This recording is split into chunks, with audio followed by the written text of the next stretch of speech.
Happy St. Patrick's Day and welcome to Press YYZ, your favorite Canadian gaming podcast. You can watch the show weekly on youtube.com/PressYYZ, live on twitch.tv/PressYYZ, Wednesdays at 8 p.m. Eastern, or listen to it on your own time on your podcast service of choice. We appreciate however you choose to support the show, but if you don't have any loonies to spare, it's all good. We will be here no matter what. Before we get started, a friendly reminder, as usual, that Black lives and LGBTQ plus lives matter, and stop Asian hate. In the same vein of trying to be better and better ourselves, we also recently decided to overhaul the Press YYZ Discord server in order to better optimize it and to suit the people that use it. And also address some of the issues that had cropped up over the past little while. For a full breakdown of that, and a little more detail onto what has changed, go over to the Press YYZ Discord and check out the announcements channel over on that server. I am your host today, AJ Fraser, joined by our very own two-time award-winning still, Alex. Thank you. Yes, Fallon? yes, still just two-time.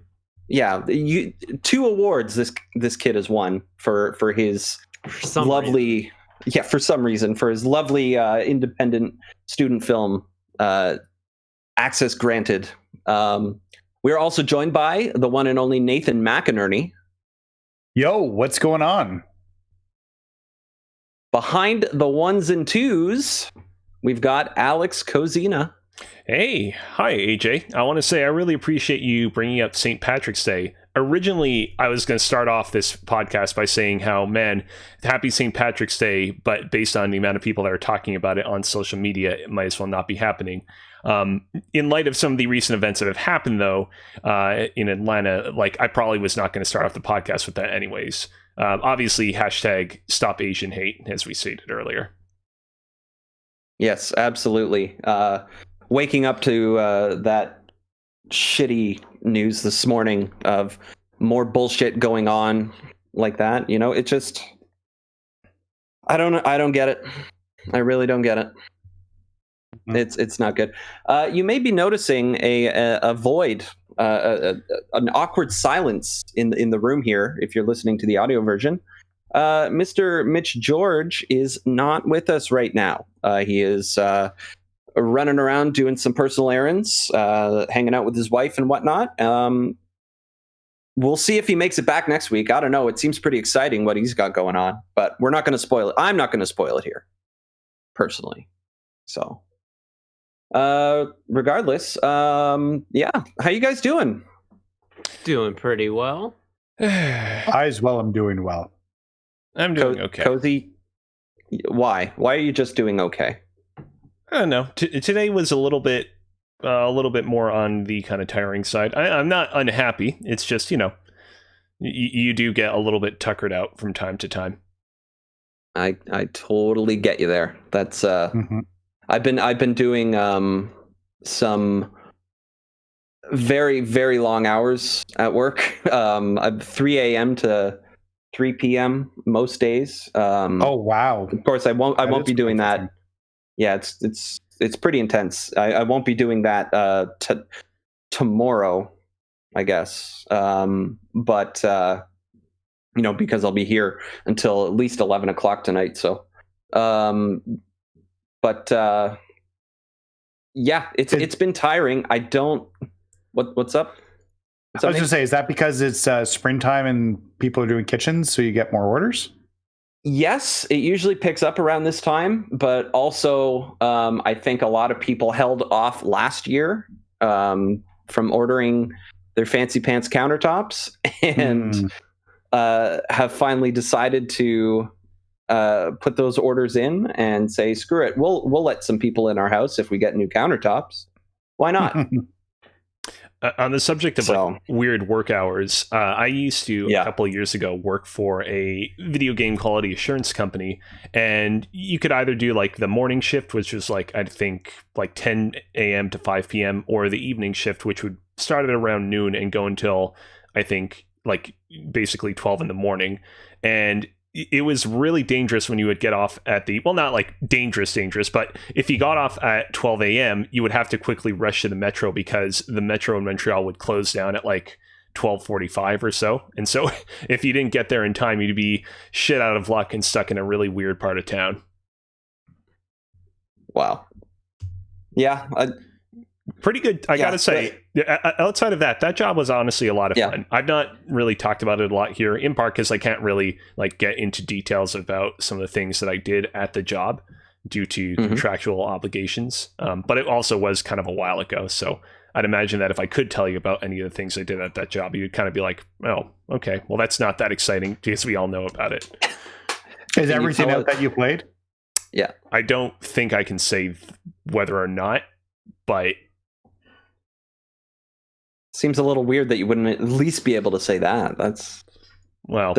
So maybe if I look into it, that means no.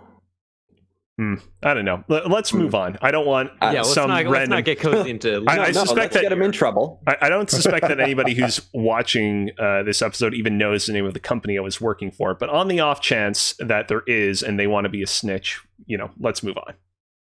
Okay, that's fair. Of course, totally fair. Anybody been playing any video games that they feel like talking about at the moment? No? I do, but I did talk for a fair bit just beforehand, so I want to give somebody else a moment to speak. Okay, you know what? No, I'm going to get this out of the way. How about this? How about this? Oh, you're not going to see it on screen, probably. Maybe a little bit. In video broadcast. It's peeking it. Oh, there it is. If I angle it right. There she is. Yep. I have finally entered the next generation by getting a console that very well replicates the previous generation. Yep, and is able to somehow refract light such that it becomes invisible. Yeah, it's amazing. Wow, the Hidden technology. Feature, Microsoft really outdid themselves with that one. Yeah. In our Discord, somebody posted a link to Amazon, and I clicked it and went into some sort of weird fugue state, and $677 later, I now have an Xbox. So yeah, that is the green for St. Patrick's Day. What a day to receive it, for sure. Oh yeah, it's too bad we couldn't see the green. Yeah, exactly. It's not. I don't even use a green screen for this. This is just the RTX NVIDIA broadcast stuff. So, I don't. I am one of the few people who probably still had the Xbox One Connect hooked up, and when I turned it off earlier, I really missed being able to just say Xbox turn off and just have it do it, because I actually rarely had any issues with the with the voice commands of that personally. Do you guys use the Kinect at all ever? No. I never had an Xbox with one. I don't even think, like, I played the Xbox 360 and Xbox One at friends' houses, but I don't even think I used the Kinect while at their houses, to be honest. I use it. It's one of those things that, like, when it works, it's really magical. But like, I personally really enjoyed the voice stuff, and that was the way that I had originally played Mass Effect 3. When I first played, with the voice controls, like there was something super appealing about, rather than pressing a bumper and pausing the action, having to aim and say, hey, this person use this attack over here with your controller. I could say, it's like almost exactly, Liara, singularity, and it would do that, and Liara would cast her singularity ability, right? And then I would say, Garrus, concussive shot, and Garrus would do a concussive shot and launch enemies off the map. It was really empowering, and in such a way that didn't detract from the action, like, say, pausing and bringing up a menu to command somebody would do. So that's really yeah, that's probably one of the cooler implementations of Kinect in a game. I know Rise Son of Rome had some Kinect integration. Yeah. I never played that because it was an Xbox One launch and I didn't really have an Xbox One. Though I think it's on Game Pass now. It's one that I've actually heard pretty good things about. I know we're probably never going to see any implementation of that type of stuff again. Or at least not in that type of way. But by any chance, do you have a Google Home? I do. Have you set up the because you can control your Xbox through Google Home? Yeah, it's okay. So I haven't set it up with the Series X yet, but I did previously have it set up with my Xbox One. Back, I assume it might still be in beta. I'm not sure. But yeah, back when it was in beta, at the very least, and it worked fine. It was just like an extra step that I had to go through to tell it to turn on and turn off. What I really appreciated the Xbox One's Kinect for was being able to, and you'll remember this when we played Warzone this time last year with Mitch. When me yelling at my TV, Xbox record that, and it just works, right? It just did it.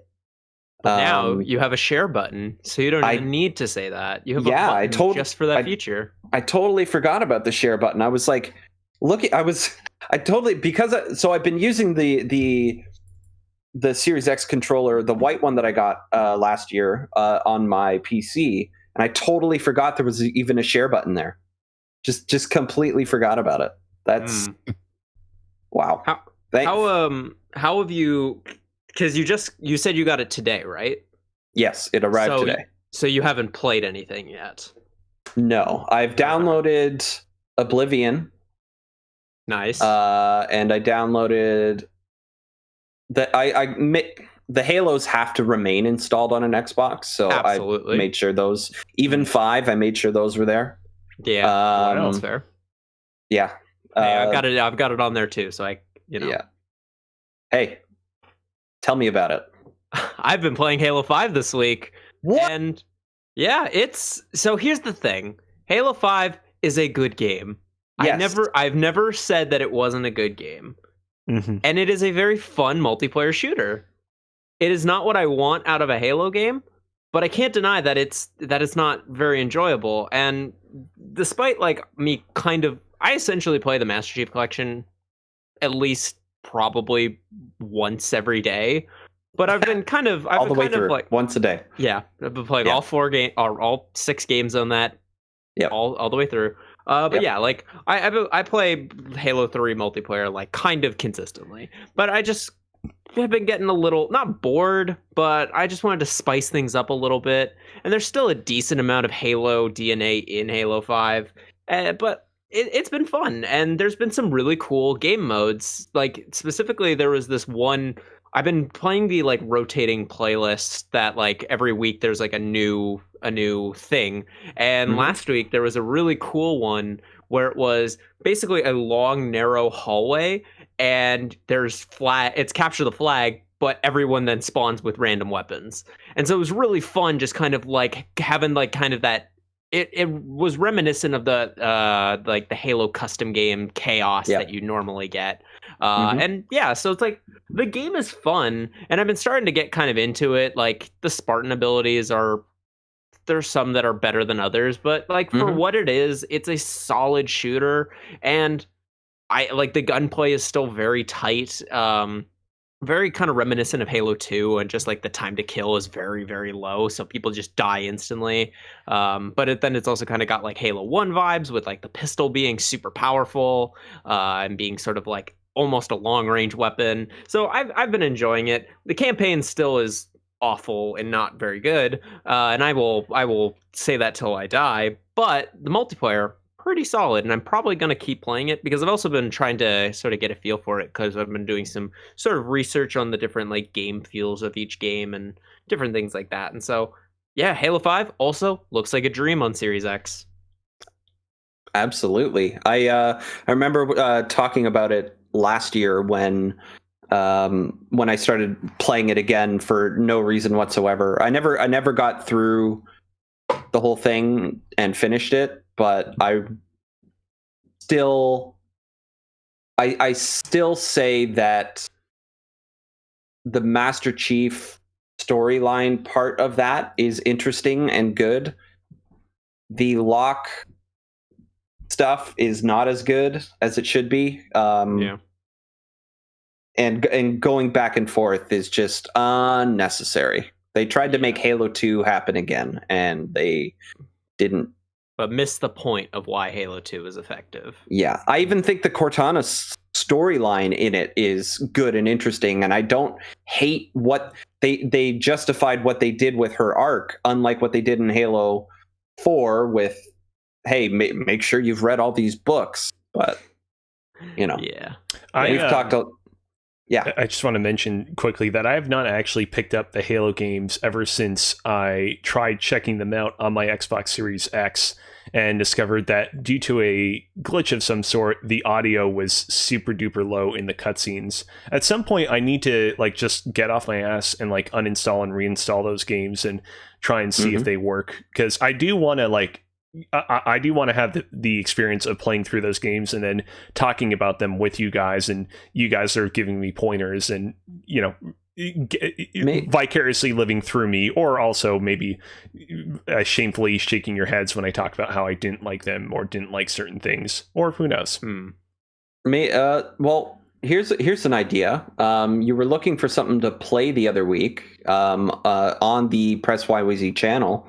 Write this down for a future date sometime, maybe in the lead up to the new game coming out. Maybe consider doing that. Not even on legendary, but on normal, just to get the story. If I can fix the audio issue that I encountered last time around, I will 100% consider that, because that actually sounds like a very cool time. Yeah, a good time and a good motivation. Yeah.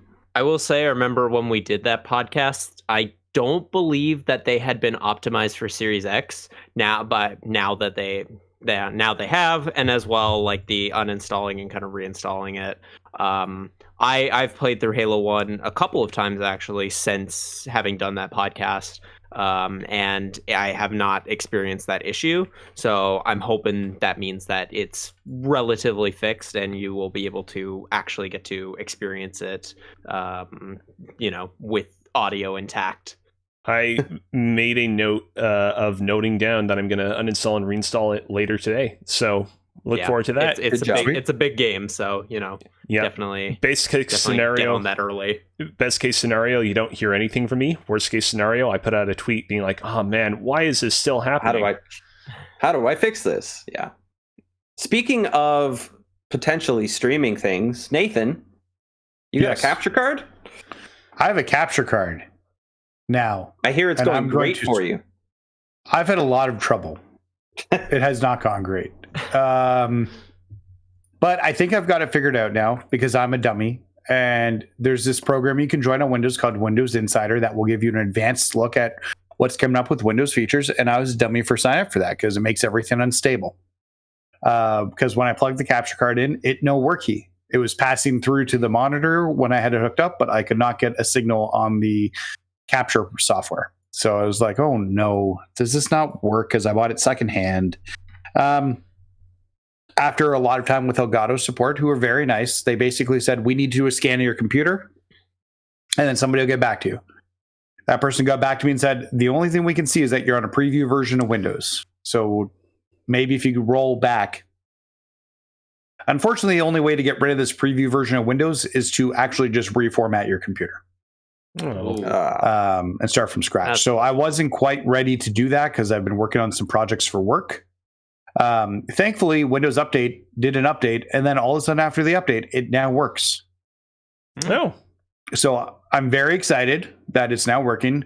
I still think I should restart my computer, because who knows what's going to happen, or reformat my computer if they do another update and then it stops working again, because it won't be stable. So I've got to I think that's a project for this weekend.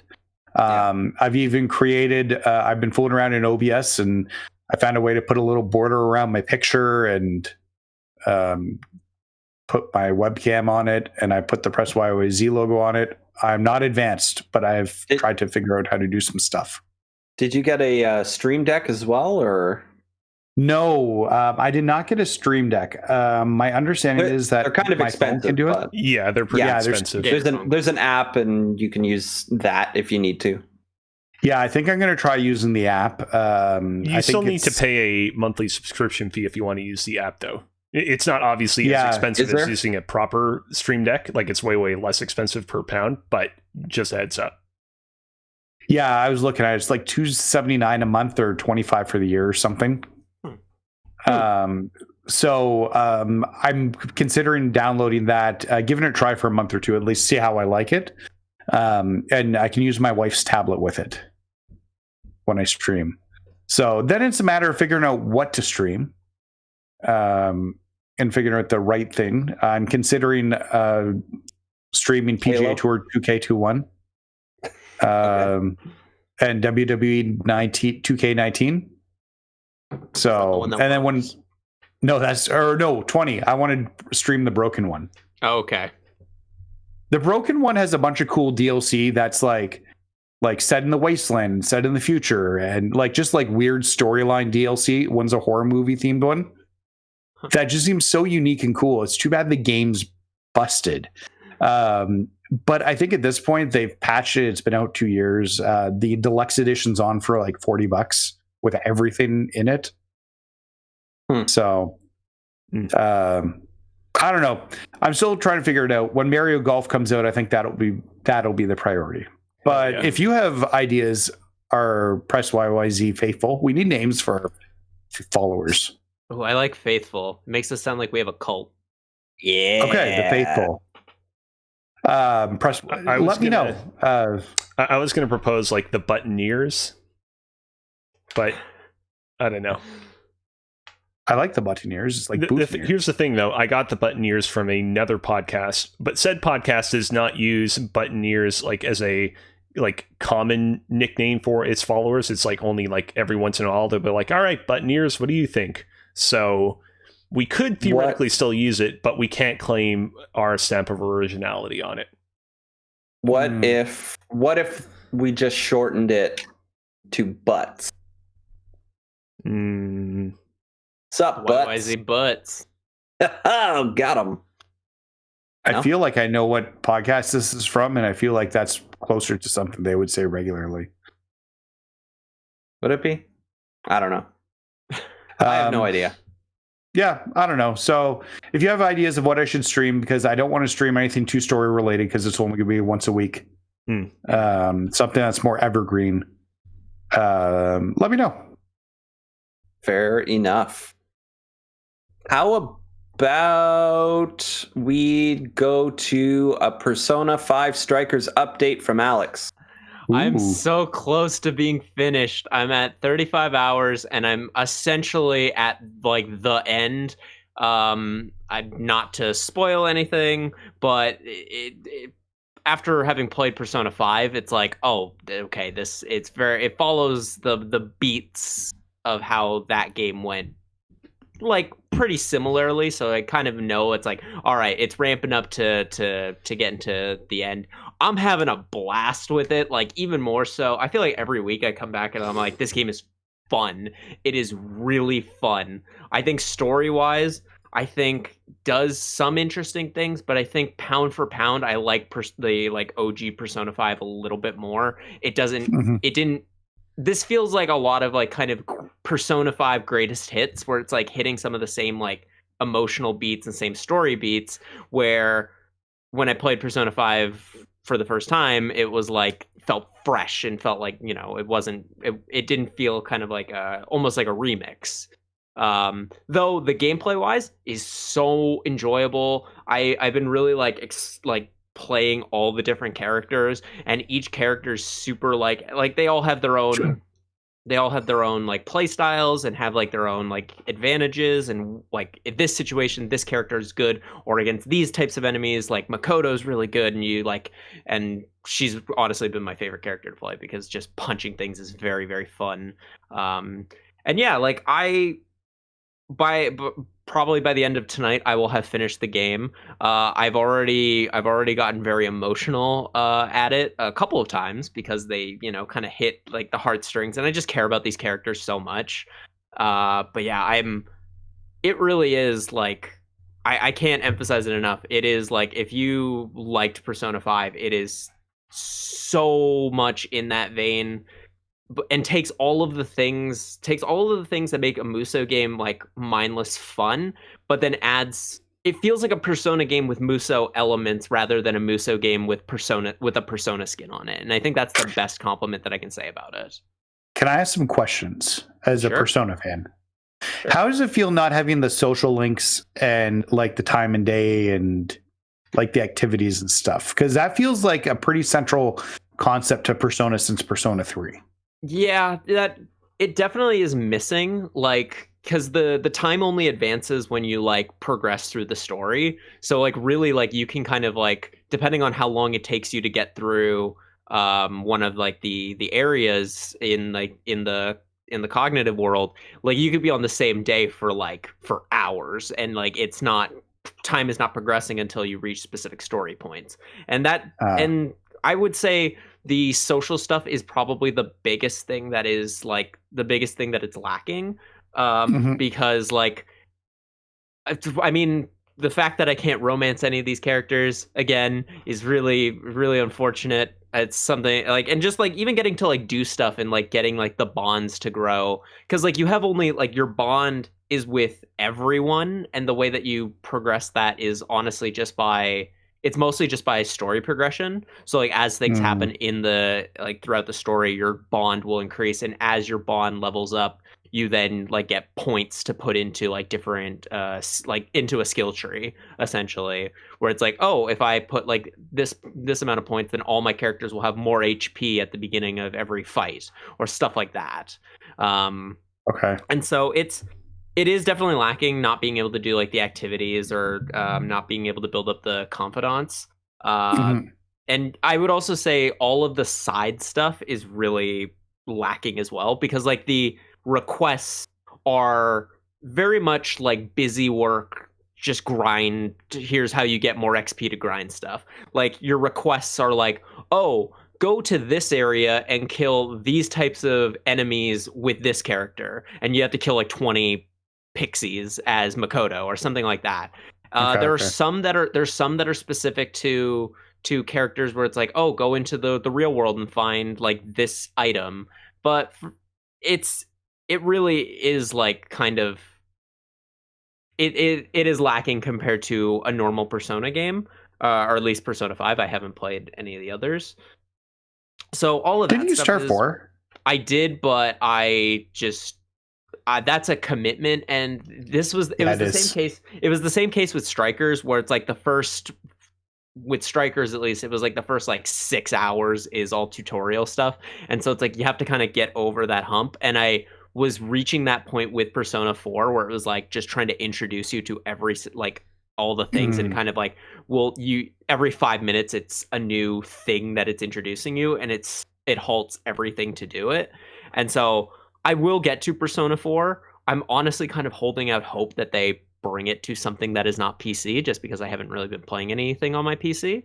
But that's fair, yeah. Yeah, I'm holding out hope that they at some point will bring it somewhere else, preferably Switch, but I still think there will be a PS4 version. I don't think there will be a Switch version. They've never had a Persona game. Well, that's not true. Persona Q's been on Nintendo, but that's about it. And Strikers as well. Oh, I guess Strikers is on there too. Yeah. I just feel like it makes no sense for them just to release Strikers and not really release the vanilla Persona or Royal. Yeah, it's very weird. This is kind of a shot in the dark, but playing through the game, are there any hints that narrative wise the game is building up to a future title, be it a main series game or a spin-off? Or do you get the sense that like, oh, this is gonna wrap up in a pretty neat bow, this is very much trying to be a self-contained story and not setting anything else up? It does feel like it's going to be self-contained. Obviously, I can't know until You get to the end. wrapping on it, but like again, it feel like because Persona 5 felt like a self-contained story on its own, and it's again hitting a lot of the same sort of beats that Persona 5 did.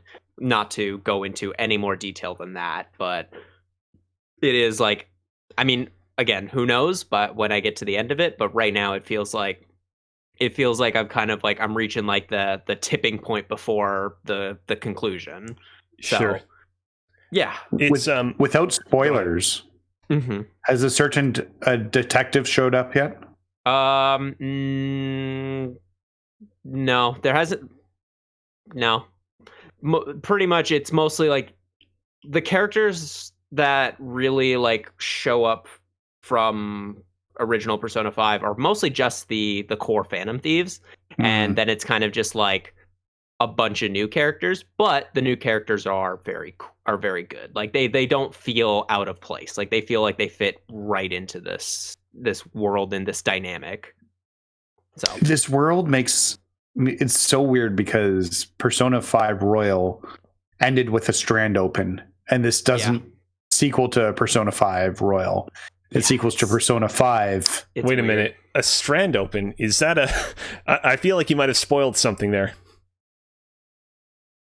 Death Stranding is in. I don't even know Norman what Reedus, Norman Reedus showed up. It's okay though, because I don't even know what that means. But jumping off of Like, this unknowable strand, and kind of my question earlier, like, do you think that come Persona 6 we're going to completely flip the script and switch over to a completely new cast, as has been the kind of series tradition? So. Or do you think that like we are never going to see another hurrah with the Phantom Thieves? I don't know, because like, I mean, correct me if I'm wrong, Nathan, but like Persona 5 has been the most popular Persona game. Yeah, there's no question Persona 5 has been the most popular, although I will say like 3 wasn't that well known. 4 is really what kicked the series off on Vita, and I think that's where everybody heard Persona 5 or Persona 4 Gold and really started to make the Persona game. That's what built the pitch, like the fever pitch for Persona 5 when that came out, and that's like, it is the biggest Persona game, there's no question about that. But Persona 4 was supported by a dancing sequel, 2 fighting game sequels or spin-offs, a dancing spin-off, 2 fighting game spin-offs, featured in the Persona Q series for twice. So I could see them continuing spin-offs or doing something like Final Fantasy does, where it's like a Persona 5 2. Yeah, I could see it with Royal, especially because Royal really left some things open to potentially having, again, another, like a thread left open that could be continued. And so I think that would be... It's so messy, though. Yeah, I don't want to harp on this for too long, but you've got a canon line, which apparently Royal isn't canon. The main Vanilla's canon. Persona 5 Vanilla's canon, not Royal's canon. Yeah. And now you've got this spin-off, which is continue the story of of Vanilla. So I don't know where they go from here. Yeah. And my guess is, and if you want to make it really cool, you have Persona 5 2, and it's aware that there's 2 different timelines. Oh, that would be. And it finds a way to bend them into one, like combine the timelines or make them make sense. I think, that would be really cool, especially because the characters in Persona 5 Royal were some of the best characters in Persona 5, and then some of the the main 2 like new characters and strikers are also really cool, and it'd be really cool to kind of have like everyone come together. It kind of like almost like this like sort of metaverse, multiverse type thing.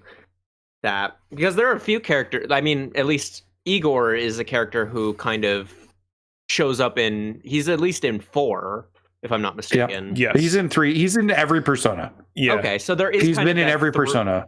So there is that through line character that they could like have this thing of like, oh, he's the one who brings them all together. Yeah. Mm-hmm.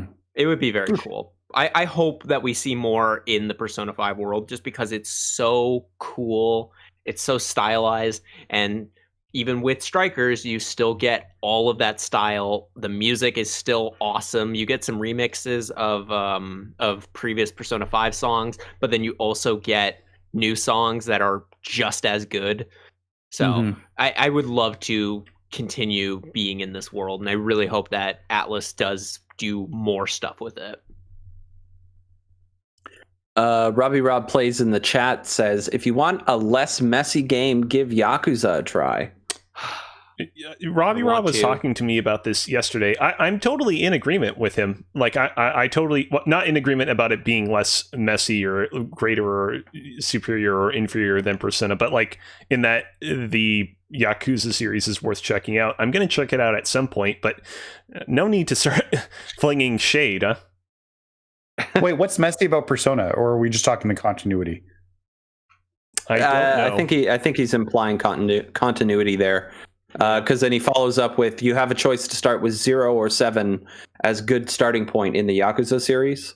I played the first 4 hours of Yakuza 0 and enjoyed my time with it. I just never got back to it, but I might now that I have an Xbox, because I believe they're all on Game Pass. What were you going to say, Nathan? Are, and they're still getting added.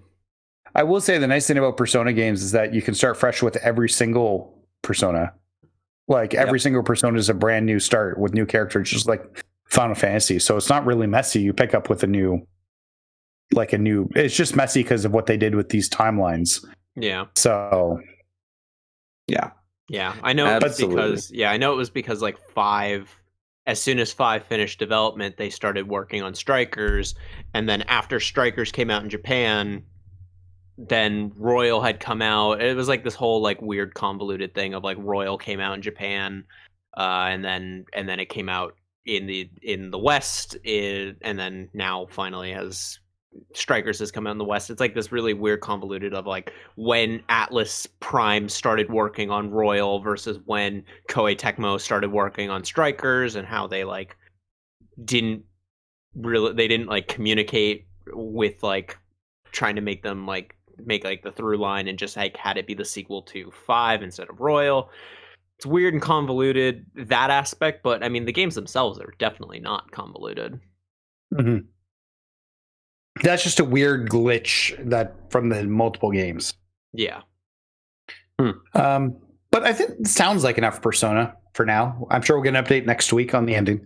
Yes, I will. Yes. I will talk about how I bawl my eyes out, probably. We'll see. I'd put money on it personally. Kozi, what have you been up to? You haven't spoken much. I have been busy playing a little game by the name of ReZero: The Prophecy of the Throne. So, ReZero: The Prophecy of the Throne is a Japanese visual novel. I've talked about ReZero, the anime that it's based off, in the past. I won't belabor the details of what it's about too deeply. All you need to know is that it's an isekai anime, so it's about a boy from modern day Japan, who you can see on the left side of the screen, who gets transported to a magical fantasy world. He befriends a gallery of weird misfit characters, including a half-elf priestess who is basically part of a small group of other priestesses who are on a short list to become potentially the next ruler of the kingdom that they are part of. And basically this game takes the third arc of the anime and remixes certain events and introduces a variety of new factors to slowly but gradually turn it into a completely different story. I've talked about in the past about how I have, struggled to find enjoyment out of the anime games. Back in the day on the Vita, I purchased Sword Art Online Hollow Fragment. And while I logged literally hundreds of hours into that game and had a great time with it because it offered up a anime experience that was more than just a standard visual novel, or like a kind of like 3D fighting game, like what we get with things like My Hero Academia, One's Justice, for example, I did find most aspects of the game lacking, everywhere from its story, which was just pretty piss poor, to the excessive amount of fan service, to the translation, to yada yada yada. This game, ReZero Prophecy of the Throne, as mentioned above, is not the most groundbreaking anime game in that it is a visual novel like so many others. However, what is really significant about it is, at least so far, based on my playthrough, how unbelievably faithful it is to the tone and characters and writing and just overall level of quality of it with regards to it compared to the original source material. To bring it out of the realm of just anime for a second, like, we on this podcast have all played licensed games in the past that take characters and worlds and stories that we're all familiar with and, you know, try and condense them down into video game interactive forms. And yes, oftentimes I'm sure that we've all come away somewhat disappointed. We feel like, oh man, it feels like they brought on the B team. Even when said game specifically advertises like, oh man, we brought along famed comic writer Mark Millar. I don't know if Mark Millar has actually helped on a video game. I'm just saying, like, hypothetically. Even in those sorts of instances, like, more often than not, licensed video games tend to kind of fall short and feel like they're just sort of like a ghost of the original. But for whatever reason, not with this game. This game, it really feels like they brought the A-team, and they used that A-team's talents to craft a story that, while not canon, because again, it is a remix of the canon material, still feels meaningful and exciting, and something that I am dying to kind of get back to and continue to sink my teeth into. Now, I will all say, however, that everything that I said about ReZero Prophecy of the Throne carries a bit of an asterisk to it. And it's that there are very brief segments throughout the game where the game switches from a visual novel style experience to basically a strategy game light experience.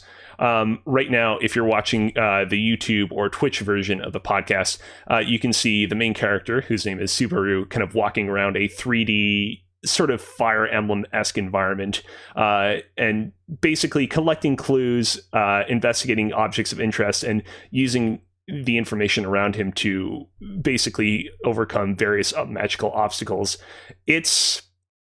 This whole mode feels like somebody was like, hey, we need to make this particular part of the game that's not the visual novel segment, that, you know, provides players with a little bit more action, as passable as possible. And they really took the word passable to heart. It is perfectly fine. It's perfectly functional. It does its purpose, but it does not hold a candle to like a legitimate strategy game. And to be perfectly honest, while part of me does appreciate having it just because it adds a little bit more meat to the experience beyond the visual novel segments, I think the game would have been better straight up without it. Also, the 3D models in this segment, as you can see, are not that great.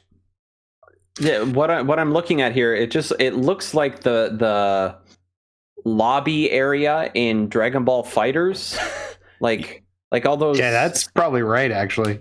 Yeah, it's it's a weird turn-based thing, I guess, right? Yeah, basically the idea is that like you can only move as far as like this gauge will allow you to move, or until you like interact with an object or person. Weird. So yeah, I don't necessarily love to give games numeric scores, but if I had to give this game a numeric score, at least so far, I would give it about, I would say, a 7.8. And like there are many games in the past, I'm sure we've all awarded a 7.82 that we have done so dejectedly, like, oh man, it's too bad that this game is a 7.8. But this is, you know, coming off of so many mediocre anime experiences in the past, I would say a very happy 7.8. Oh man, I expected this game to be whatever, and it really kind of took me by surprise, but it still has some issues that prevent me from scoring it higher. 7.8. Okay.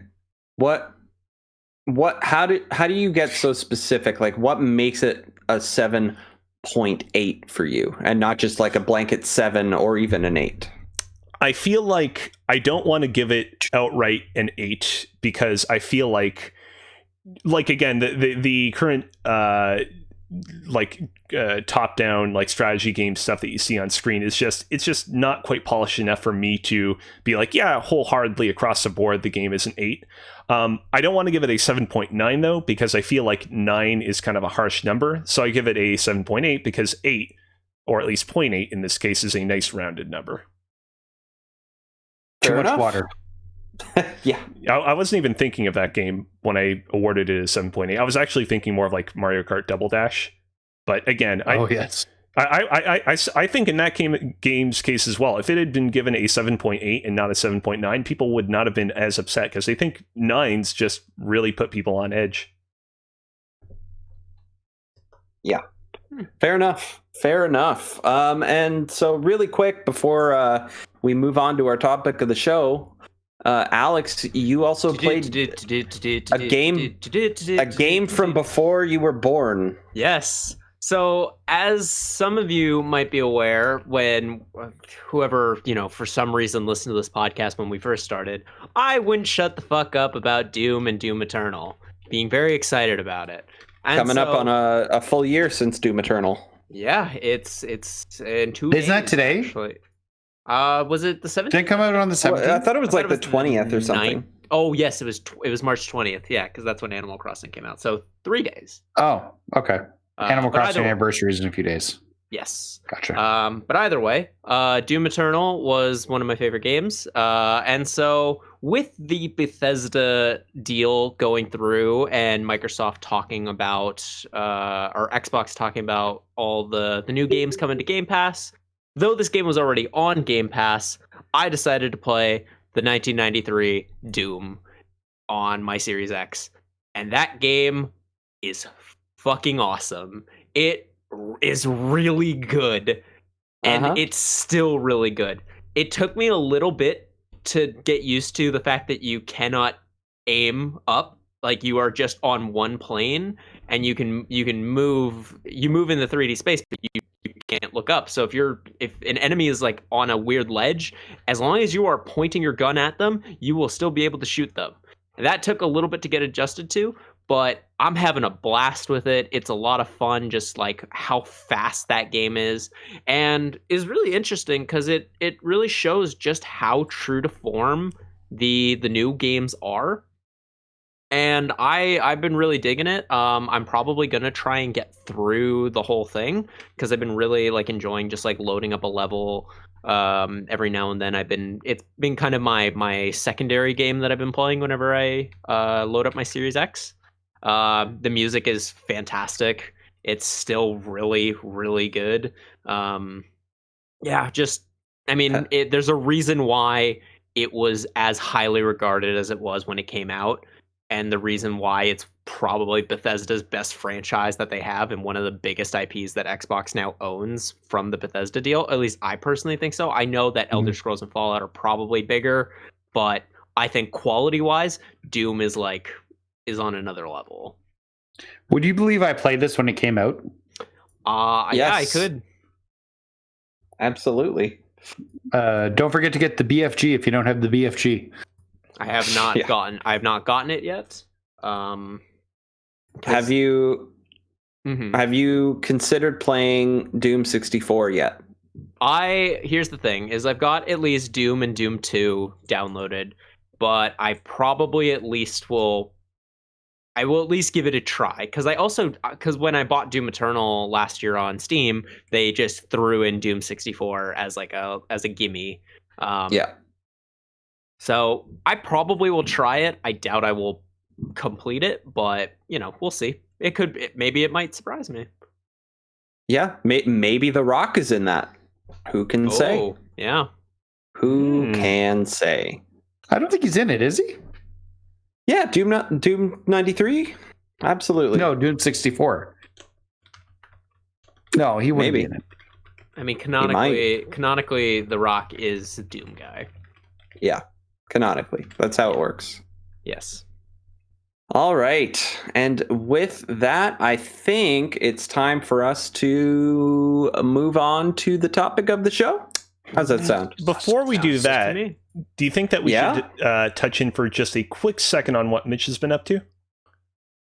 I guess so. Yeah. I guess so. None of us want to give him just a single moment of our time, but It's been so nice being able to get a word out. yeah, You know what I mean? yeah. He does talk a lot. That's fair. Yeah.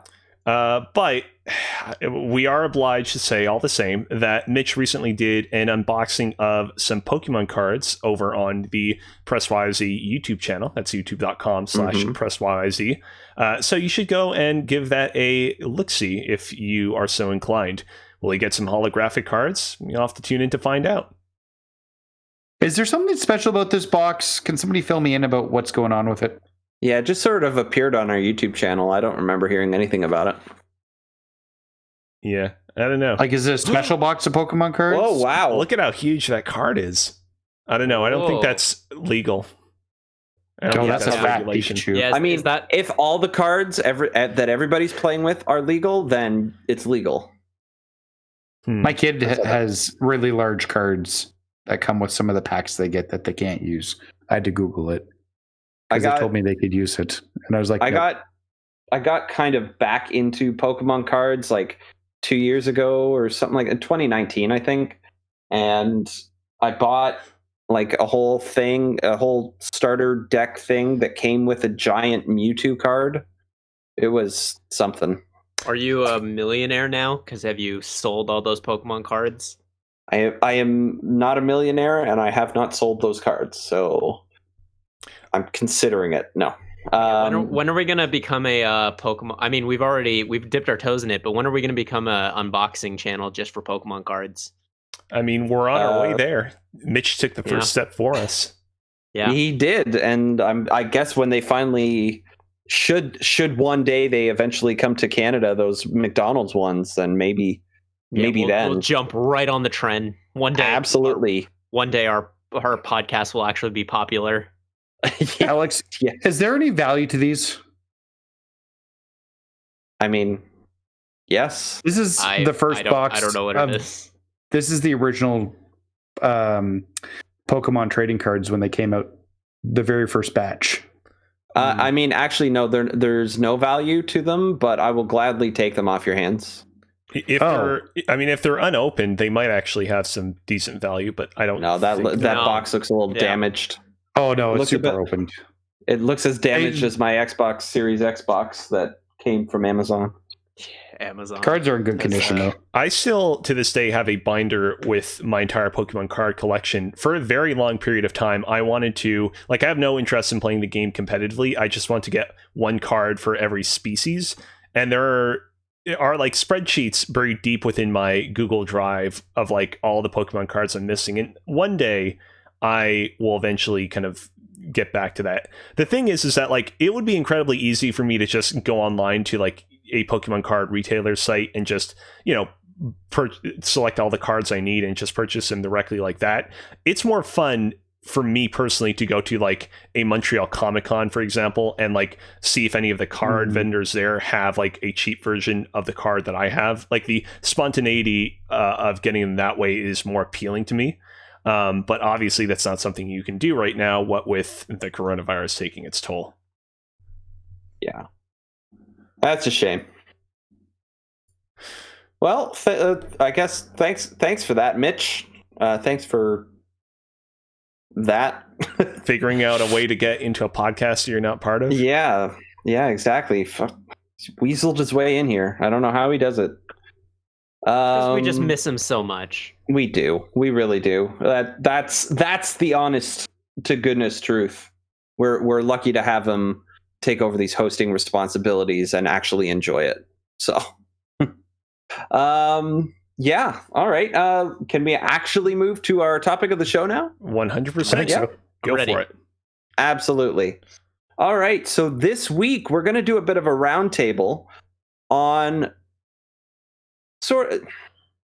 it was pitched to me as our guilty pleasures. And so me, who is a man of very little shame, had a very, very hard time trying to come up with any like true guilty pleasures. I may have thought of one on this very podcast by bringing up my somewhat love for the Kinect there, which I spoke about earlier.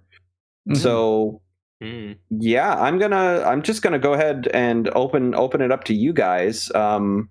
Let's start with Kozi. How about you? So this is a game that I've brought up many a times, and I do think it is legitimately of a high level of quality, unlike perhaps some of the other games that we'll bring up later on in this conversation. But all the same, it's a little game by the name of Cookie Clicker.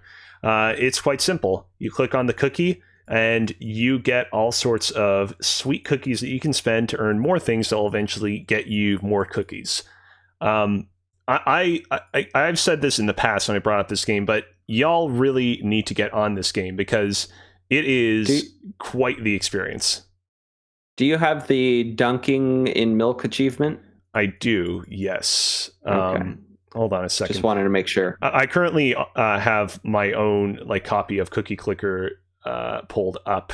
The thing is that the creator of Cookie Clicker, or Tail, continues to update the game with all sorts of new expansions, in quotation marks, and various other upgrades and whatnot. So it's a little bit hard to keep track of all this stuff.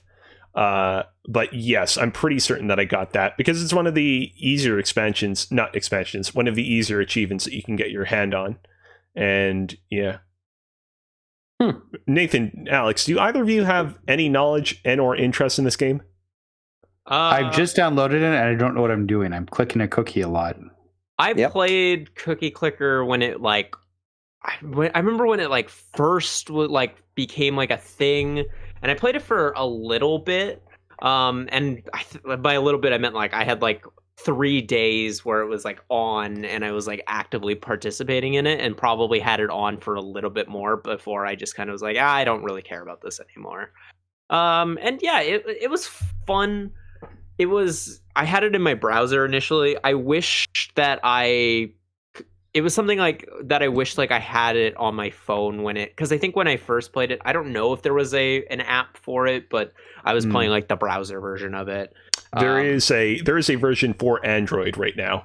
According to the creator, an iOS version is on the way, but obviously not as fast. Okay. Well, I'm playing the Android version right now. Yeah, it's fun, and honestly is satisfying when you're building up to the next milestone. But after a while, when it got to you have on the screen right now you have 24.085 quintillion cookies. It's once you get to that much, it kind of loses any significance to me. Once it gets to that unquantifiable number, it just is to me, I'm it kind of loses the appeal. I mean, I still find that there's a lot of appeal to it even at this stage, because there's always going to be new upgrades and cookies for you to buy that increase your cookie output. And all of these upgrades and cookies have so interesting flavor texts attached to them. I'm just going to read one right here. This is for cashew cookies, which increases your cookie production multiplier by +2%. Let me tell you about cashews. Cashews are not nuts, but seeds that grow out of curious red or yellow fruits, which can be eaten on their own or made into drinks. The shell around the nut itself contains a nasty substance that stains and irritates the hands of whoever handles it for too long. But that's okay, since now that you've read this, you'll make sure it doesn't get in the cookies. Oh, you've already eaten how many? Okay then. I'm a huge fan of that stuff. Okay, so question. Cookie Clicker is a game where really the sole purpose is to make the numbers go up, right? What sets Cookie Clicker apart from, say, meatspin.com? Where you're just watching the number go up. Don't Google that, by the way. The answer to that question, AJ, is, of course, there's no flavor text on meatspin.com. There's also no interactivity. There's meat, but if you want to make your meat extra savory, you need to add some flavor to the meat. And Meatspin doesn't have that flavor. I mean, it's got the song playing in the background. Yeah, but You spin me right round, baby, right, as it's spinning around. I mean, I know that there have been some studies that have shown that cows that listen to music produce like better milk or better meat. So, I mean, that might help, but you still need to, spice it up a little bit, even after the cows have produced their prized meat and milk IMO. Yeah. Yeah, I think Meat Spin's a little low resolution, and Cookie Clicker looks like it uses a very high detail on its cookie clicking. So Cookie Clicker, that's also visually a little more visually appealing. Thing number 2 that sets the two apart: Cookie Clicker has a Patreon, and every single person on the Cookie Clicker Patreon actually increases the effectiveness of everybody else's cookie output that plays Cookie Clicker.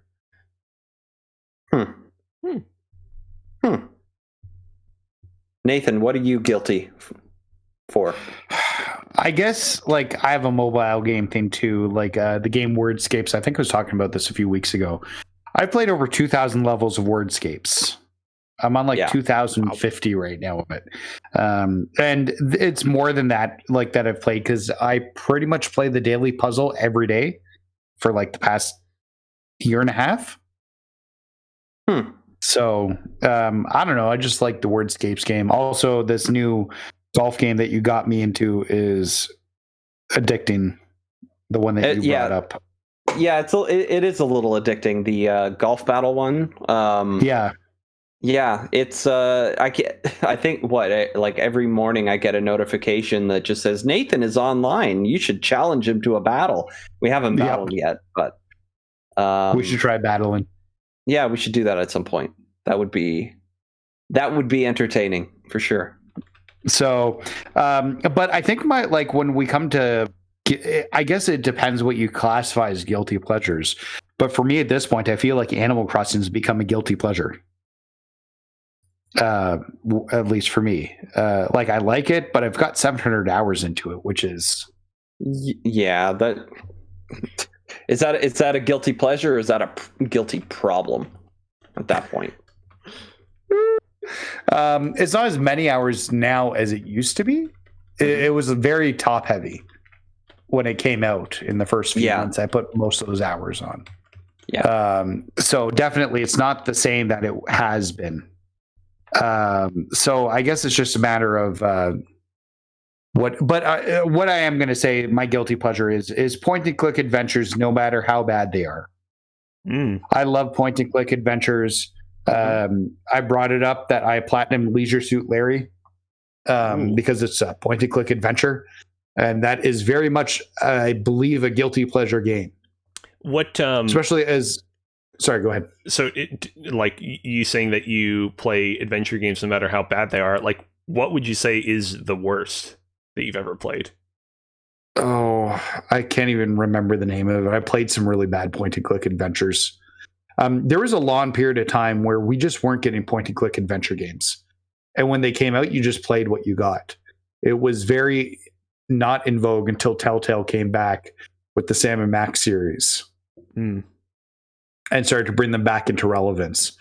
There is a game called Randall's Monday, which I liked. I got a review code for it, and I don't think it's a great game, but I liked playing it. But it's kind of like Groundhog Day, where Randall keeps living Monday over and over and over again, and Monday's kind of different every time, which is kind of fun. Also, it's part of the View Askew universe because Jay and Silent Bob are in it. Right, because it's Randall. But it's not that Randall. What? It's a different Randall. I have no idea what's happening. Are you not familiar with the whole concept of the View Askew universe? No, not that one. It's the Kevin Smith cinematic universe of movies. It's like Clerks. Yeah, Clerks 2. Mallrats, Dogma. Yeah. Chasing Amy. One of my favorite films ever made. So no matter how bad it is, Leisure Suit Larry, as bad as I think it got really poor reviews, and I don't know whether that's content based or I actually thought the adventure game aspects of it were all right. And I thought as much as Larry is, he's almost like that lovable loser where he never quite makes it and he wants to be that pervert, but he never is that pervert because he never quite gets to be that to that level. But there's something endearing about it. And I don't know. It's like if there's a bad point and click adventure game, I'll still play it because I just love old school point and click adventure games. They're a good time. That's fair. Mhm. That's fair. I had to look it up because you mentioned like a cinematic universe or anything like that. But are you guys familiar with the Tommy Westfall theory? No. So there was a show way back in the day called Saint Elsewhere, where it's a hospital show, Yes. and it's basically where Howie Mandel got his start, right? And so the Tommy Westfall theory is the last episode of the show basically implied that the entirety of the show itself was actually just a story being told within the mind of an autistic child. Yep. So it doesn't actually exist. But some characters and among some characters and some really strange in-universe product placement and things like that have appeared in other forms of media. And there's a whole thing. I'm gonna put if you just look up Tommy Westfall theory, just look it up. It's Westphall. But yeah, it basically implies that the entirety of television is actually all contained within the mind because of cameos, because of other links and stuff like that. Everything is contained within the mind of this child, and he's made it all up. It's absolutely fascinating how that sort of happened. Because there's been a ton of cameos from Saint Elsewhere. I didn't know that's what it was called, but I was aware that there was a branching path of universe from Saint Elsewhere, a theory of it. Because, and I think Scrubs is in this too, because all four of those doctors cameoed on Scrubs. I'm currently right in now one episode looking at a map that is connecting everything via the Tommy Westfall theory, and apparently, like the Green Hornet, the Monkeys TV show, the Fresh Prince of Bel-Air, the original Mission Impossible TV show. Like, there are so many random TV shows that apparently are all connected as a result of this weird ass theory. Oh, look at that. The X-Files, the King of Queens. Yeah, this is truly wild.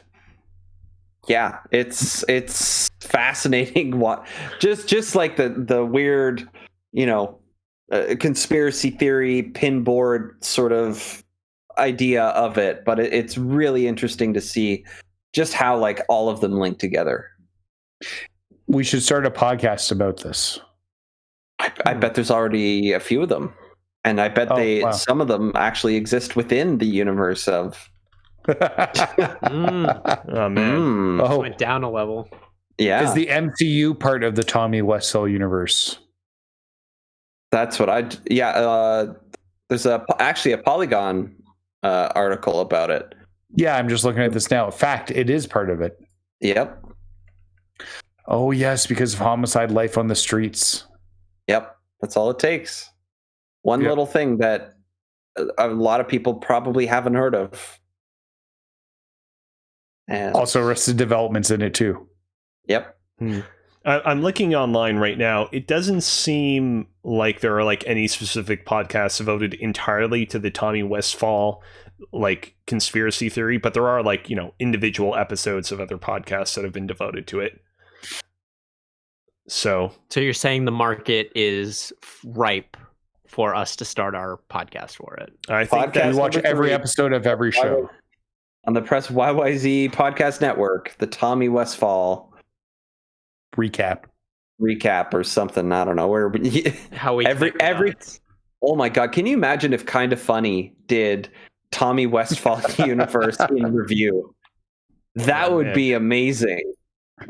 There would definitely. Well, they're going to run out of things soon. Yeah, they're going to run out of things, so they're through. going to need that. They're going to need it for sure. I feel like we've gotten a little bit off track, but I don't know with certainty. I think we need the opinion of the host of the show to let us know. Obsessing over the Tommy Westfall universe is probably somebody's guilty pleasure out there. Yeah, I think that's fair. Yeah. So I think it kind of fits, but yeah, no. Let's move on to something else, or not something else, but another guilty pleasure here. Alex, what are you guilty of? Oh, I've got a couple that I've been thinking about. There's one that when we Is first... it sexy? Oh, it is. It definitely is. Yeah. When we presented this idea of like, oh, this is what our talk of the show is going to be, I immediately knew what my answer was. Uh-oh. And Kozi, don't Google this. Okay. You might already know this game, but it's Hunipop. Hunipop is awesome.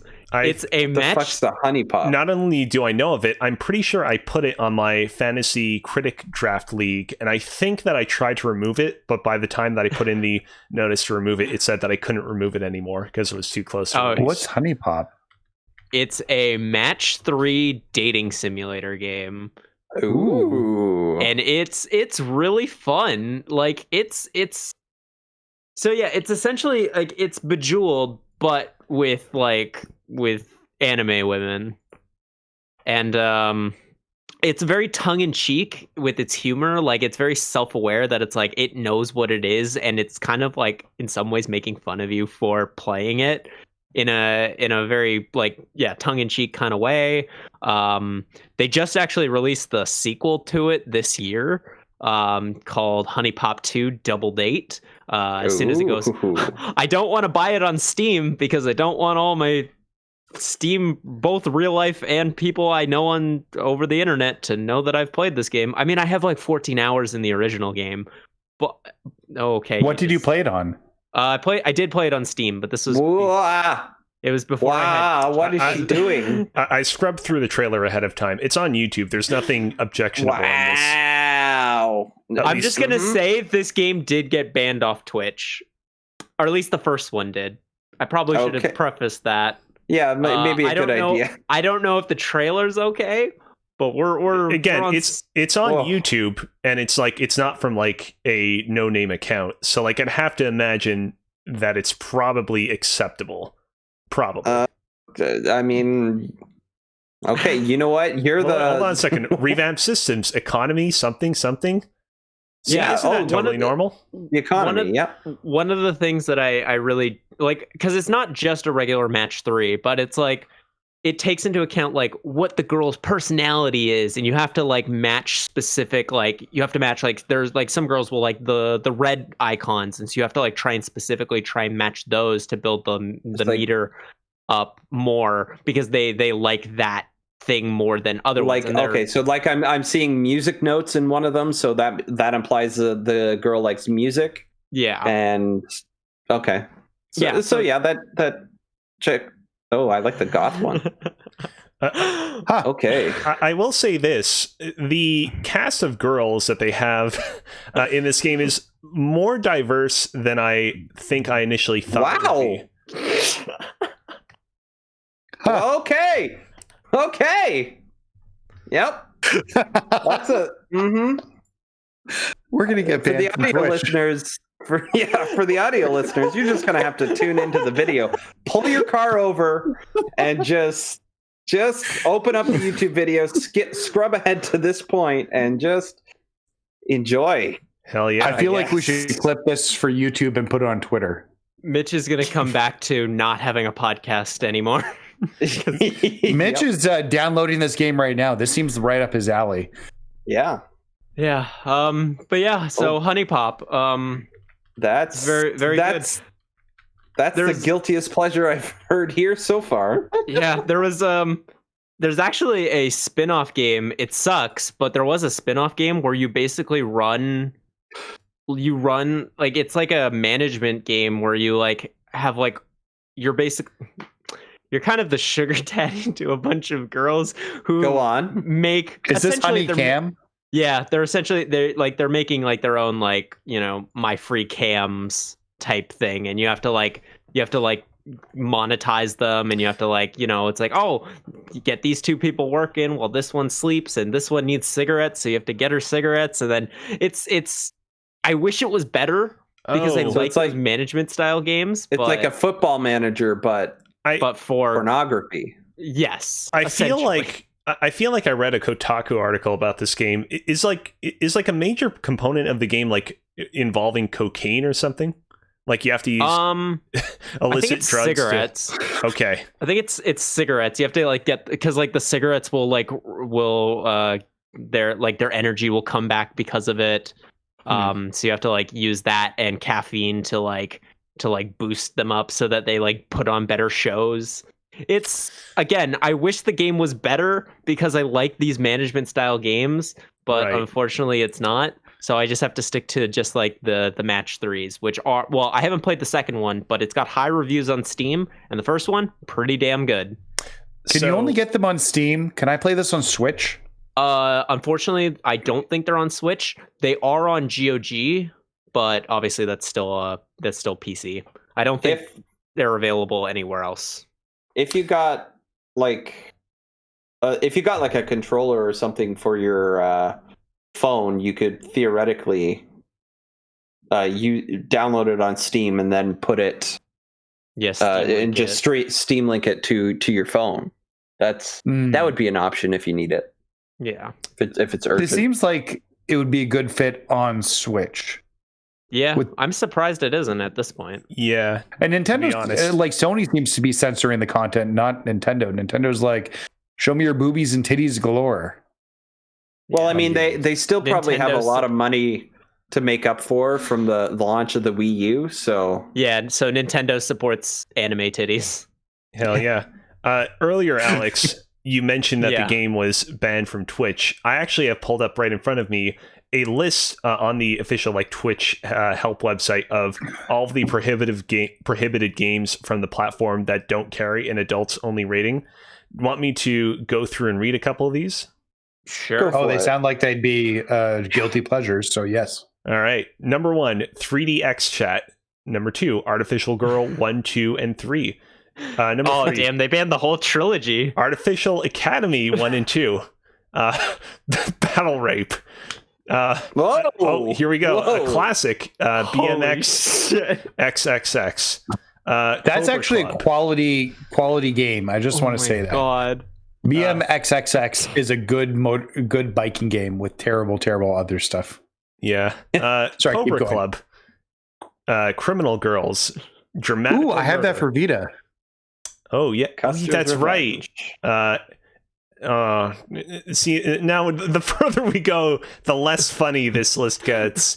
Dramatical murder. Some are worse than others. Yeah, some are very bad.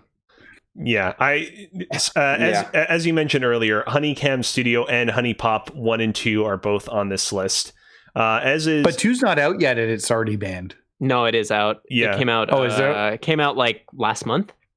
Okay, never mind then. Yeah. Porno Studio Tycoon. That sounds interesting. From a logistics standpoint, I'm actually really curious how some of these games get away without an adults only rating. Just reading some of the titles of them. Yeah.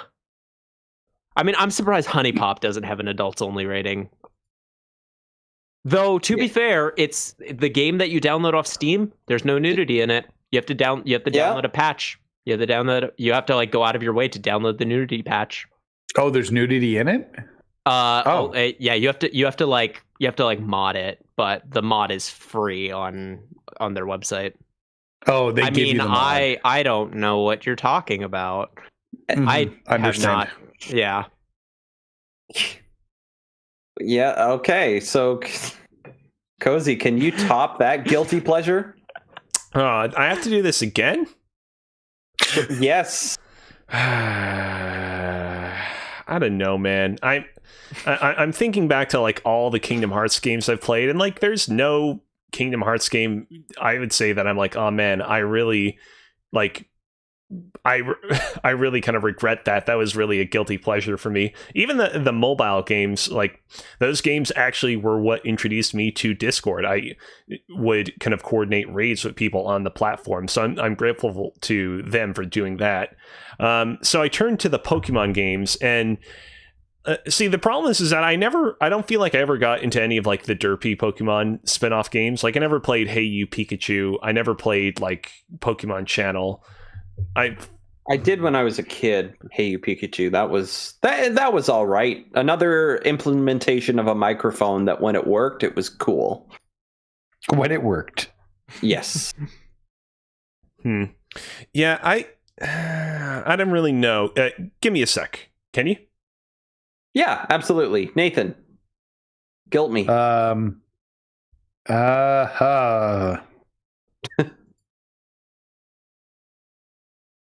like I said a few off the start and blew my wad early. I blew my wad after Alex's explanation. I do have another one. If let's let Alex go. Yeah, go do it again. Go for it. It's not going to top. It's not going to top my last one. I will. Started the show with the showstopper. I see how it is. I mean, it's one that I've talked about on the podcast a little bit, and I'm still playing it. It's League.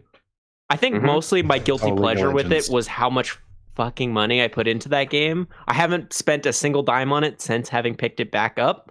But yeah, League is still just like the chance is still there. It is, and there are more monetization points than ever. Like, and they really try to, which is not super fun. But yeah, like it's still like it's a free to play MOBA game, so it's like kind of inherently it's like unless you're in a community that like specifically plays it, like there's kind of this inherent just like, oh, I'm playing League again. I know it's not very good, but I can't stop. And every time he's in the chat right now, but every time I'm in the Discord and Rob is also there, he will be like, oh, so I see you're playing you're on Summoner's Rift, you're playing Jin and you're 20 minutes in, and I'm like, yep, yeah, I am. Unfortunately, Discord decides to broadcast it to everyone that I am playing this game. Listen, if it gets too bad, we will intervene. Yeah, for your sanity. Yeah, we'll see how far it goes, but honestly, for the most part, the reason why I've kind of kept along with it is because it's downloaded on the computers at my work. And so there's like at least once a week we have like at least 3 or 4 people playing League, all not doing our jobs. Yeah. So it's fun like that, and I still do play it by myself, so I don't know. I don't even know where exactly it falls. It's hard to kind of define what is a guilty pleasure game.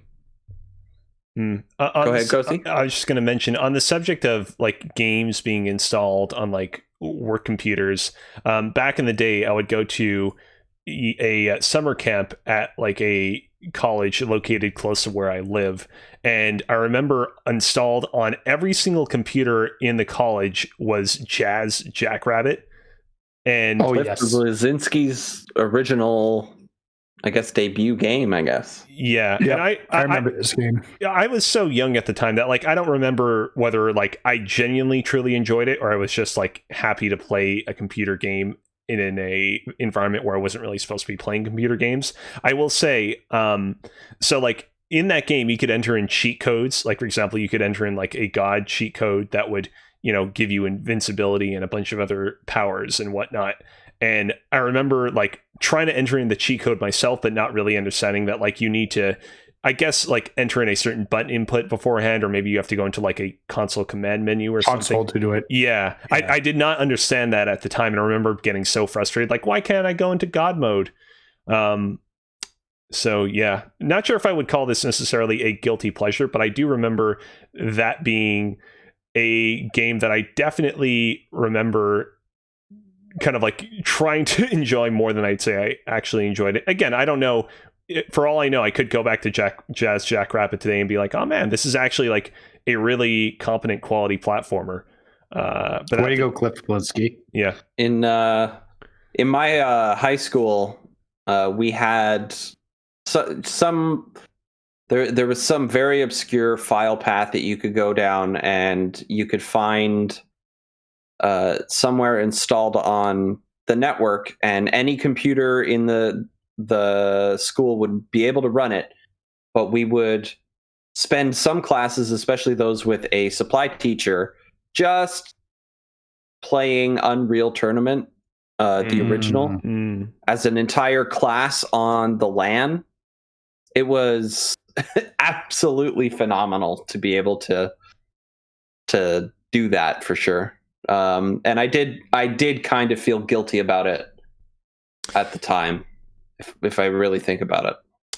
Yeah, the high school I went to, unfortunately, did not have any like super secret video games hidden on their servers. So I'm definitely envious that you were able to do that, because that sounded like a lot of fun. Yeah, we had a game that was built into Qbasic, our computer learning program, and you could pick the angle and velocity that you threw a wrench, and you would try and hit another monkey with it. Huh. That was throwing things at you. It was very much like one of Qbasic's backup games. I've got a question for you guys, and I might be aging myself out here. Yeah. Okay. Which I often do. So do you guys? So my experience with Jazz Jackrabbit was on those old shareware discs. Do you remember, like, in the dollar store, you could go into the dollar store and they'd have like this rack, and it'd all be like just demos of games, and be like, get all these games, like in this one 3.5-inch floppy disk. And it turned out they were all like the first levels of games. There wasn't actually like any full games in it. I played a lot of first levels. Yeah, I can't speak too much, as that's not something I really experienced. I could be just... I looked up a video of that monkey game you were talking about. I think it was called Gorillas. Oh, and it's basically like Worms. Where there's... Speaking of guilty pleasures, Worms, that game right there is a guilty pleasure. Yeah? Is that guilty? Well, so here's the thing. Worms was always a game. I never owned Worms myself. It was a game that I would go and play at my cousin's house whenever I went over to their place for like a birthday party or a Christmas party or whatnot. And I remember at the time it just being this guilty pleasure of like, oh man, activate all these crazy ass weapons and use them to blow each other up. I would be curious to... I know that recently they gave out a Worms game for free as part of PlayStation Plus. I'd be interested to actually check that game out and like fairly assess its merits, because I know a lot of people actually genuinely do enjoy that, like without any irony or whatnot.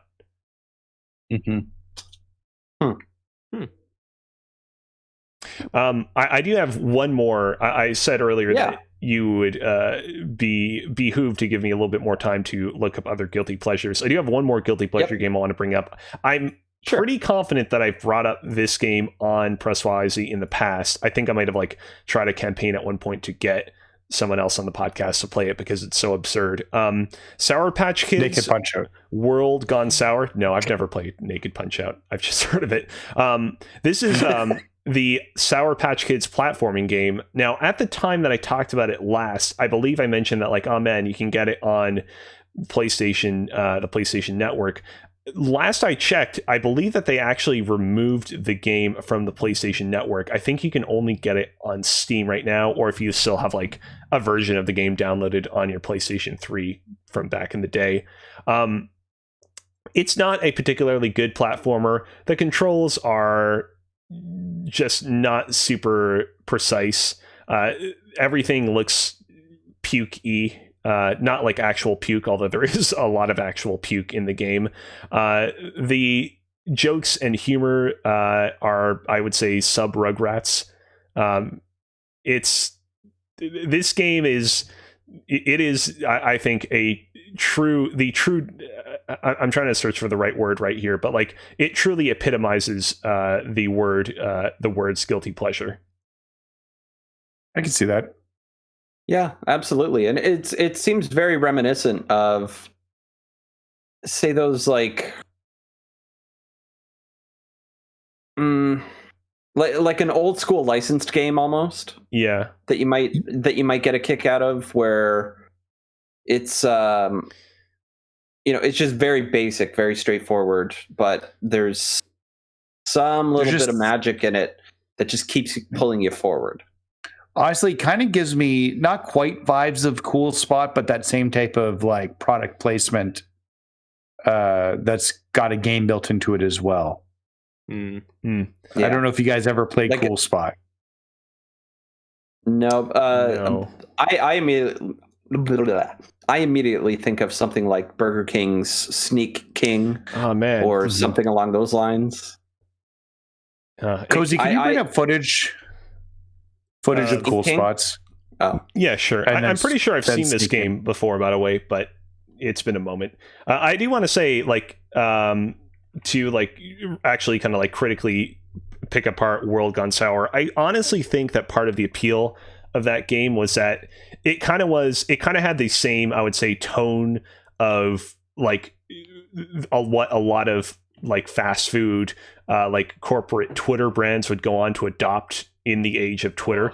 Like this game, Sour Patch Kids World Gone Sour came out, I think, in like 2010, so just before like you saw so many brands take over Twitter. And I think that at the time I was like, oh man, it's kind of novel to have the Sour Patch Kids company like release a game that is like so like self-aware and so self-deprecating and like really kind of gross and, you know, not like super how should I say, like it's not like trying to sell the illusion of like, oh man, come and pick up some Sour Patch Kids. It's the snack that you enjoy when you want to get a little pep in your step. Like the game is straight up like, nah, you get this game when you're at the movie theater and you want to turn your mind off, and you're going to inevitably cause some of them to fall into the cushioned seats below you, which is how the game starts basically. What's the game you're showing called? Cool. This is Cool cool. Springs? This is the Cool Spot video game. Cool Spots. The main guy on there reminds me of like a California raisin. So do you remember 7-Up having a mascot? Oh, it's the 7-Up dot. This is the 7-Up dot. And I had this game when I was a kid, and this is not a very well-built game. And it's very hard to beat. And because when I was a kid, the games you got were the games you got, and you had to make do. I eventually beat this game, and there was even a reward. I got it too late, but there was a reward if you could get to the end of the game and then mail a code in from the end of the game. This is pre-internet. Yeah. So you had to mail it in, and they'd ship you some sort of reward if you beat the game on like normal, not easy. I think you had to do it normal, but the hit detection and everything just was not great. I just remembered another game from when I was a kid that I guess, I guess if I recognize that it's probably not good, but I think back on it fondly, it must be a guilty pleasure then in that regard, right? Yonoid for the NES. I had Yonoid. Yeah, it's the was it Domino's mascot, I believe. Yes. Yeah, Domino, the Noid. Yeah, avoid the Noid. Yeah. It was a surprisingly competent platformer for its time. I never beat it or anything, but it every level that you beat, you would there was this weird counting mini game, and I didn't know how it worked because I can't do math when I'm 3. But the thing, looking at this right now, something about it just kind of, it triggers those pleasure centers in the back of my head for sure. And it's just, there's something about Yonoid. It's this weird tingle like rabbit looking dude with a yo-yo. Yeah, it's just a NES 80s 90s platformer. It's Yeah, it's one of those. Go ahead. Nathan? I was going to say there's a lot of like bad NES games which I look back on that I think I have fond memories of, but even like Bart Simpson. There was one of the Bart Simpson. No, before that it was on NES. It was Bart Simpson versus the Mutants, I think. Okay. Oh, yes. And it was kind of had RPG elements to it because you had to like go into the store and, if I remember correctly, Versus and buy the Space things. Mutants. Yes, versus the Space Mutants. You had to like buy things and like figure a way around the level, and it was more advanced than when I was like 9. That you had to get a guide to figure out how to beat that game, and it was still hard as balls. And I don't think it's actually a very good game looking back at it. I don't think many brawlers turned out to be great games. When you look at something like the original Battletoads, that's not a well-made game. Yeah, no, the original Battletoads definitely isn't, and especially it's like they tuned it for arcade machines. Something to keep sucking in your quarters, so they made it almost impossible. But I'm currently looking at footage right now of Bart versus the Space Mutants, and I gotta say, like, for all the issues with Yonoid and Cool Spot, I feel like those games had like really decent sprite work for their place in time. Like in particular, like Yonoid's not Yonoid, but Cool Spot's like walk cycle was like super smooth. You really got from his strut that he is a cool ass Cool Spot. Here, like, I don't know, Bart's animation cycle by comparison is disappointing to say the least. He also looks a little more like Lisa than he does Bart. This is bringing back a lot of memories. Just watch, because I haven't thought about this game in 30 years, I want to say. Maybe longer. And actually, like, just seeing him go through the level, like spray painting things and jumping on the mutants and covering the purple things. I'm like, oh my God, he's going to spray paint that fire hydrant. You have to go and like to some of the stores. Like, how are you going to know you're supposed to jump on some of this shit? And you have to go and you got to buy things.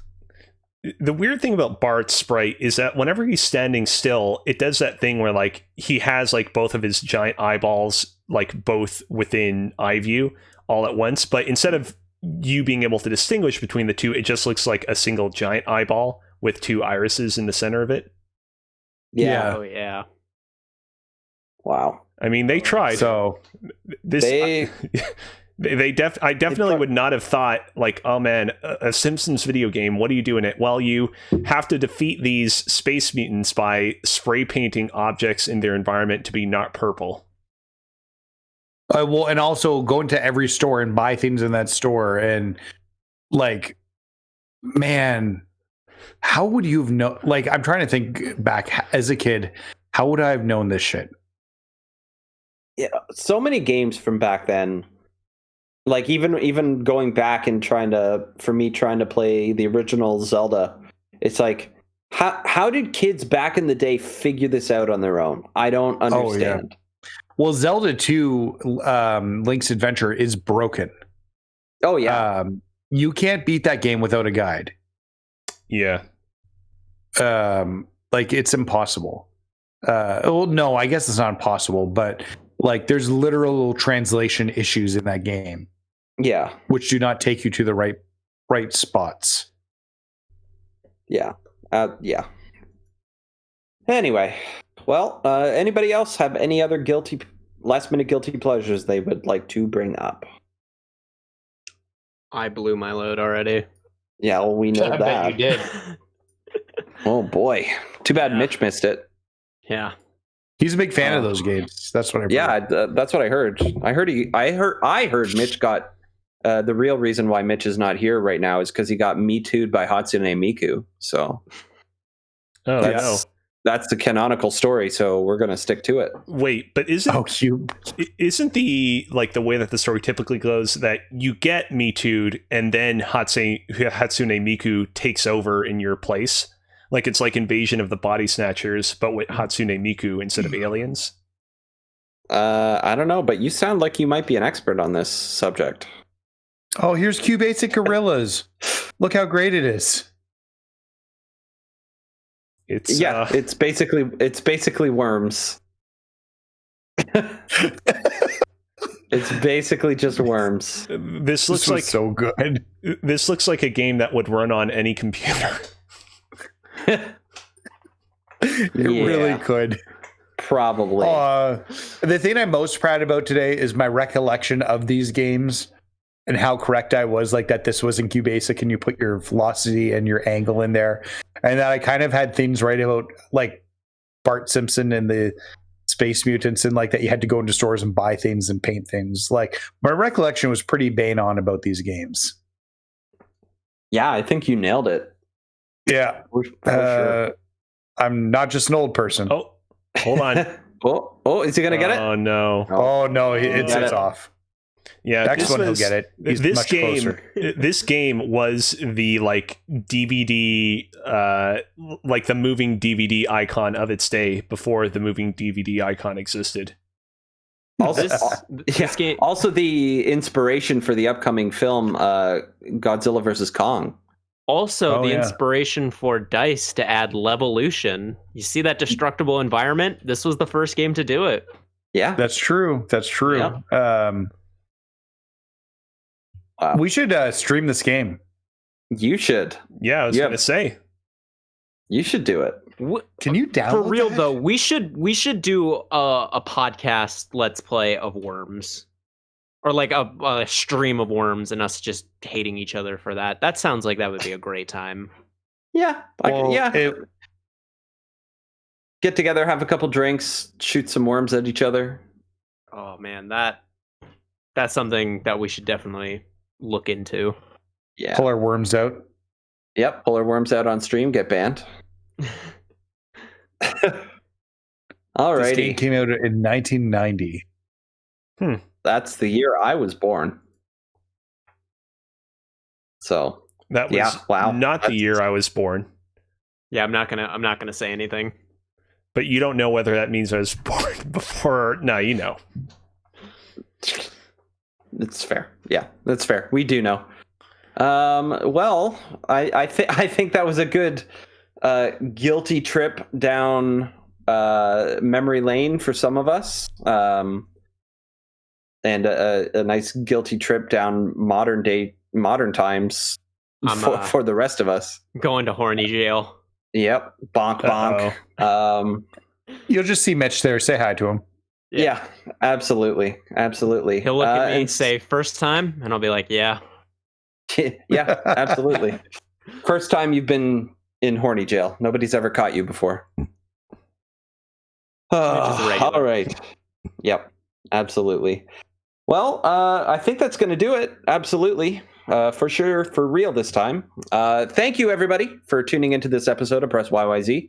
If you've enjoyed what you've just heard somehow, please be sure to follow us on Twitch, smash that subscribe button on YouTube, rate and review us on Apple Podcasts, hang out with us on the Discord, and check out our Twitter account at Press YYZ to stay up to date when we go live and when we post new episodes.